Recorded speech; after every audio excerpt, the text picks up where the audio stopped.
আলামিন সূরা বাকারার 261 নম্বর আয়াত ইরশাদ করেছেন, কোন বান্দা যদি যাকাত প্রদান করে, দান সদকা করে, তার উদাহরণ হলো একটা দানার মতো, যেই দানাটা আপনি বীজ বপন করেছেন, থেকে 7টা শীষ বের হয়, আর প্রত্যেক শীষের মধ্যে আল্লাহ পাক রব্বুল আলামিন 100 করে দানা বের করে দেন। তাহলে এক দানা বীজ বপন করলে 7টা শীষ বের হয়, সেখান থেকে আবার 700 দানা বের হয়। তাহলে কত হলো? 700।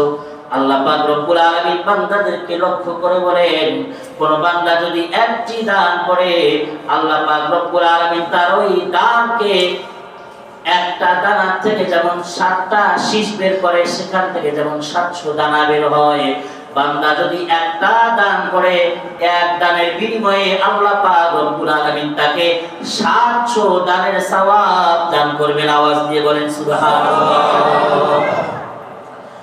তাই তো আল্লাহ রাব্বুল আলামিন এই আয়াতে ইরশাদ করেন, মাতালুল লাযীনা ইউনফিকুনা আমওয়ালাহুম ফি সাবিলিল্লাহি কামাতালি হাববাতিন আনবাতাত সাবআ সানাবিলা ফি কুল্লি সুমবুলাতিন মিআতু হাব্বা ওয়াল্লাহু ইউদাইফু লিমান ইয়াশা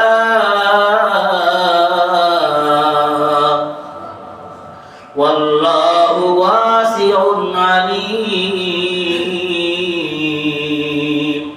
আল্লাহ রাব্বুল আলামিন বলেন, যারা আল্লাহর পথে ব্যয় করে, কার পথে ব্যয় করে? সকলে বলেন, কার পথে মানুষ ব্যয় করে? আল্লাহর পথে ব্যয় করে, গুনাহের কাজে নয়। বান্দা যদি আল্লাহর পথে ব্যয় করে, আল্লাহ রাব্বুল আলামিন তাদের দৃষ্টান্ত দিয়েছেন, বান্দা যদি আল্লাহর পথে ব্যয় করে, তাহলে তার দৃষ্টান্ত হলো কামাতানি হাব্বাতিন, একটা দানার মতো, আনবাতাত সাবআ সানাবিলা, একটা দানা বীজের জন্য জমির মধ্যে বপন করেছে, সেখান থেকে 7টা শীষ বের হয়। কামাতানি হাব্বাতিন আনবাতাত সাবআ সানাবিলা ফি কুল্লি সুমবুলাতিন মিয়াতু হাব্বা, এই 7টা শীষের মধ্যে আবার 100 করে দানা হলো, তাহলে মোট 700 দানা হলো। আল্লাহ পাক রব্বুল আলামিন একটা দানের বিনিময়ে বান্দাকে 700 দান করার সওয়াব দান করবেন। সুবহানাল্লাহ। আর মজার ব্যাপার হলো, আল্লাহ রাব্বুল আলামিন বলেন, ওয়াল্লাহু ইউদাইফু লিমান ইয়াশা,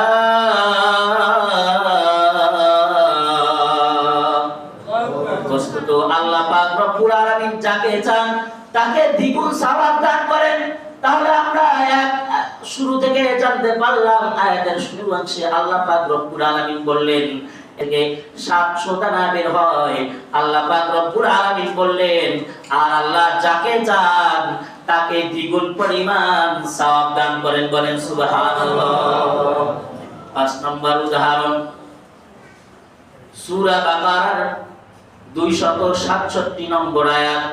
আল্লাহ রাব্বুল আলামিন এই আয়াতে কারিমায় মুমিন বান্দাদেরকে লক্ষ্য করে বলেন, ইয়া আইয়ুহাল্লাযীনা আমানু আনফিকু মিন তাইয়্যিবাতি মা কাসাবতুম ওয়া মিম্মা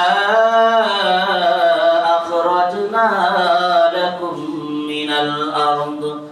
আল্লাহ রাব্বুল আলামিন এই আয়াতে কারিমায় মুমিনদেরকে লক্ষ্য করে বলেন, ও আমার মুমিন বান্দারা, তোমরা যেই সম্পদটা উপার্জন করো, মিম্মা কাসাবতুম, যেই সম্পদটা তোমরা উপার্জন করো, সেখান থেকে যেটা উৎকৃষ্ট, যেটা ভালো, সেই সম্পদটা তোমরা আমি আল্লাহর পথে ব্যয় করো। বলেন সুবহানাল্লাহ।